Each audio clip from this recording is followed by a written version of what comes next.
కరీంనగర్ జిల్లా మానకొండూరు ఎమ్మెల్యే సత్యనారాయణపై మాజీ MLA Rasamayi Balakishan fire అయ్యారు. అవినీతికి పాల్పడుతూ అబద్ధాలు చెబుతూ పార్టీ శ్రేణులను ఉసిగొల్పితే చూస్తూ ఊరుకోమని హెచ్చరించారు. ఇచ్చిన హామీలు నెరవేర్చే వరకు నిలదీస్తూ అవినీతి అక్రమాలను ప్రశ్నిస్తూనే ఉంటామన్నారు. తాను చేసిన ఆరోపణలు నిరూపించేందుకు సిద్ధంగా ఉన్నానన్న ఆయన ఎమ్మెల్యే వస్తే ఎప్పుడైనా ఎక్కడైనా బహిరంగ చర్చకు సిద్ధమని సవాల్ విసిరారు రసమై బాలకిషన్. ఇవ్వలేదని చెప్పినాడు. నన్ను నీ పక్కన కూర్చునైనా వాళ్ళకు 25 లక్షలు ఇచ్చిన చూసుకోమని అడకపో. మస్తు మంది పేపర్లలో వచ్చినాయి. అశోక్ ఎంతమందికి ఎల్ఓసీలు ఇప్పించినాం, ఎంతమందికి మస్తు. కానీ కోట్ల రూపాయల సీఎం రిలీఫ్ ఫండ్ ఇచ్చిన ఎన్నడన్నా రసమై ఆఫీస్ నుంచి ఒక ఫ్రాడ్ జరిగిందని ఒక చిన్న కంప్లైంట్ చూపిస్తావా? ఎల్ఓసీ మస్తు చేసినాయి. నేను చెప్పుకోవాల్సిన నీకు చెప్పవలసిన అవసరం లేదు. నువ్వు చెయ్యాల్సిన ఇస్తానన్న వాగ్దానాలు ఇయ్యు, నువ్వు చేస్తానన్న పని చెయ్యు. నువ్వు చేసే వరకు నేను అడుగుతూనే ఉంటా. అడుగుడు ఇంకా భయంకరంగా ఉంటుంది. ఇప్పుడు మాటల ద్వారా, నెక్స్ట్ పాటల ద్వారా వస్తుంది. అన్ని ఊతాయని మళ్ళీ పాటల ద్వారా వస్తుంది. నేను కూడా చెప్తా ఉన్నా.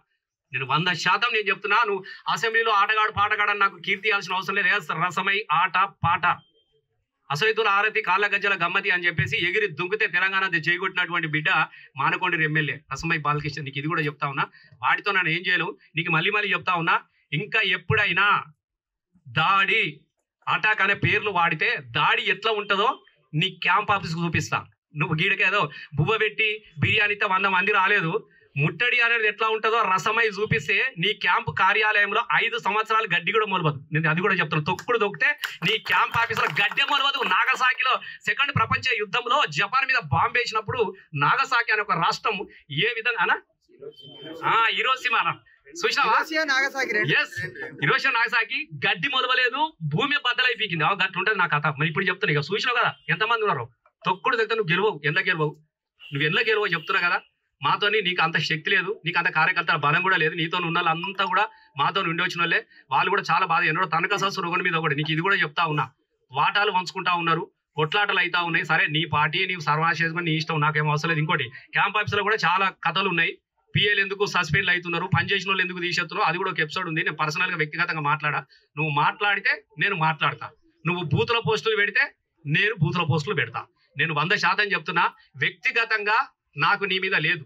ఎస్, నియోజకవర్గానికి చేస్తాన్న పనుల మీదనే నీకు నాకు యుద్ధం. ప్రజలకు ఇచ్చినటువంటి వాగ్దానాల మీదనే నీకు నాకు మాట్లాడతాం తప్ప ఇక నుంచి అయినా ఈ ముట్టడులు గుట్టడులు అనేది బంద్ చేసుకో.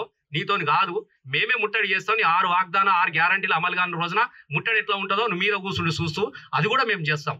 కాబట్టి ఏదో స్థానిక సంస్థలు వస్తాయి కాబట్టి మీ యువకులకు మీకు ఇది ఇస్తా అది ఇస్తా అని ఏది ఇయ్యవు. నీతోని ఏది కాదు. ఏకైనా పైసలు లేవు. మాకు కనబడుతుంది కదా నిజంగానే మీరికే పైసలు వచ్చేస్తుంటే గీడ కరుకుబిడిలేని అమ్ముకున్న దగ్గర పైసలు ఏం తీసుకుంటారా మీరు? నాకు తెలియదా? ఇది నీకు మొదటి హెచ్చరిక చేస్తున్నా. నేను మొదటి హెచ్చరిక చేస్తున్నా. ఈ క్యాడర్ లేనటువంటి కల్తీగాలతోని కళ్ళు కంపౌండ్లో దాగి ఎల్లెలు వాడుకున్నతో నేను మాట్లాడా. నీకు ఇప్పుడు మళ్ళీ చెప్తున్నా. నారాయణ, నీకు ఎప్పుడు రమ్మంటావో చెప్పు, నేను వస్తా బరాబరి. ఇవన్నీ ఇప్పుడు నేను పత్రిక సాక్ష్యం మాట్లాడిన ఇలా ఏ ఒక్కటైనా అబద్ధమని నాలాగా నువ్వు పత్రిక పెట్టి నిరూపించు.